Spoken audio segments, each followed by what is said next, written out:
आज की ये घटना उत्तर प्रदेश के गोरखपुर की है। तो ये गांव में एक लड़की होती है, उसकी उम्र अभी 24 साल थी। तो सन 2015 में उसकी शादी गोरखपुर के पास के ही एक गांव के एक लड़के से हो जाती है। जैसा कि हम सब जानते हैं कि जब शादी होती है तो जिम्मेदारियां भी बढ़ती हैं। तो उसका पति भी काम के लिए मुंबई चला जाता है। वो वहां पर भिवंडी के एक कारखाने में काम करने लगता है। वो वहीं रहता है और छुट्टियों में घर आ जाता है। सब कुछ बहुत सही से चल रहा होता है और दोनों बहुत खुश रहते हैं। 3 साल बहुत अच्छे से गुजरे, पर शायद ऊपर वाले को कुछ और ही मंजूर था। शादी के 3 साल बाद अचानक उसके पति की तबीयत खराब हो जाती है और उसकी मृत्यु हो जाती है। अब उसकी मृत्यु का असल कारण किसी को पता नहीं था। सभी ने सोचा कि तबीयत खराब हो गई है और उसी में वो खत्म हो गया है। तो दोस्तों, आगे की वीडियो बहुत ही इमोशनल होने वाली है और आपको बहुत सारा गुस्सा भी आने वाला है कि आखिर लोग ऐसा कैसे कर सकते हैं। कहानी को आगे बढ़ाने से पहले आपसे अनुरोध है कि अगर आप चैनल पर नए हैं तो चैनल को सब्सक्राइब करके घंटी वाले आइकन को दबा दीजिएगा। तो उसका पति खत्म हो जाता है। अब तो लड़की पर मानो दुखों का पहाड़ टूट जाता है। अभी लड़की की उम्र महज 27 साल थी और उसके सामने सारी जिंदगी पड़ी थी। ससुराल में उसका कोई साथ नहीं दे रहा था, तो वह अपने मायके चली जाती है, पर वहां पर भी कोई भी उसका साथ नहीं देता। तो लौटकर अपने ससुराल आ जाती है और अकेले ही अपने पति के घर में रहने लगती है। अब जीवन जीने के लिए सिर्फ घर ही काफी नहीं होता है, और भी रोजमर्रा की बहुत सारी जरूरतें होती हैं। वो सोच ही रही होती है कि क्या किया जाए। ऐसे तो जिंदगी बहुत मुश्किल से कटेगी। तभी गांव के ग्राम पंचायत सदस्य से उसे पता लगता है कि अगर वो अपना राशन कार्ड बनवा ले तो उसे सरकार की तरफ से हर महीने खाने के लिए कुछ राशन मिलता रहेगा और उसी के जरिए वो मनरेगा में भी मजदूरी कर सकेगी, जिसके जरिए कुछ रुपए मिलते रहेंगे। जैसा कि आप सभी लोग जानते हो कि मनरेगा गांव में सरकार द्वारा चलाई गई स्कीम है, जहां लोगों को काम मिलता है और उसके बदले कुछ पैसे मिलते हैं। और एक विधवा पेंशन योजना स्कीम के बारे में भी उसे पता लगा, जिसमें अगर कोई 18 से 55 साल के बीच में अगर कोई स्त्री विधवा होती है तो सरकार उसे 500 रुपये पर महीने पेंशन देती है। तो ये बातें उसकी समझ में आ जाती हैं, लेकिन उसे पता नहीं था कि ये सारा काम कैसे कैसे होगा। तो वो ग्राम पंचायत सदस्य से ही बोलती है। ग्राम पंचायत सदस्य सोचता है कि ये विधवा है और जवान भी, तो वो उससे कहता है कि तुम्हारा काम तो मैं करा दूंगा, पर तुम्हें मेरे साथ सोना पड़ेगा। पहले तो वो विधवा मना कर देती है, पर वो कहावत है ना कि मरता क्या न करता, जीने के लिए पैसों की जरूरत तो पड़ेगी ही।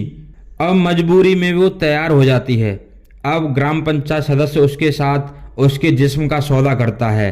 फिर वो उसे लेकर गांव के प्रधान के पास जाता है। ऐसे ही गांव का प्रधान भी उसके काम के बदले उसके जिस्म का सौदा करता है। अब औरत सोचती है कि जो काम एक बार कर चुकी है तो अब क्या ही फर्क पड़ता है, तो वो उसके साथ भी तैयार हो जाती है। फाइल आगे बढ़ती है। फिर गांव का प्रधान उसे सेक्रेटरी के पास ले जाता है। वो भी उससे रिश्वत के रूप में उसके साथ सोने की बोलता है। इस तरह से ये कड़ी आगे बढ़ती जाती है और इस तरह कुल 13 लोग रिश्वत के रूप में उसके साथ सोते हैं। ये सिलसिला लगभग 3 महीने तक चला। अब उसके सारे डॉक्यूमेंट बन गए थे। अब वो सोच ही रही थी कि अब बाकी की जिंदगी को काटने का जुगाड़ हो गया है, तो जिंदगी आराम से कटेगी, कि अचानक वो बीमार हो जाती है। वो गांव के ही एक झोला छाप डॉक्टर से दवा ले लेती है, पर उसे कोई आराम नहीं मिलता है। तो अब वो गांव के प्रधान के पास जाती है और वो उसे किसी दूसरे डॉक्टर के पास भेज देता है। कुछ समय बीतता है पर उसे कोई आराम नहीं मिलता। वह डॉक्टर के पास फिर से जाती है तो डॉक्टर उसे ब्लड की जांच कराने के लिए बोलता है। वो महिला ब्लड की जांच कराती है तो उसकी रिपोर्ट जैसे ही गांव के प्रधान के पास आती है तो उसके पैरों के नीचे से जमीन खिसक जाती है। इसके ऊपर एक कहावत याद आती है कि प्रधान की हालत ऐसी हो जाती है कि काटो तो खून नहीं। वो हॉस्पिटल में दोबारा टेस्ट के लिए बोलता है, तो दोबारा टेस्ट होता है और दोबारा की रिपोर्ट इस बात की पुष्टि करती है कि महिला HIV पॉजिटिव थी। अब तो गांव का प्रधान भी अपना ब्लड टेस्ट कराता है, वो भी HIV पॉजिटिव निकलता है।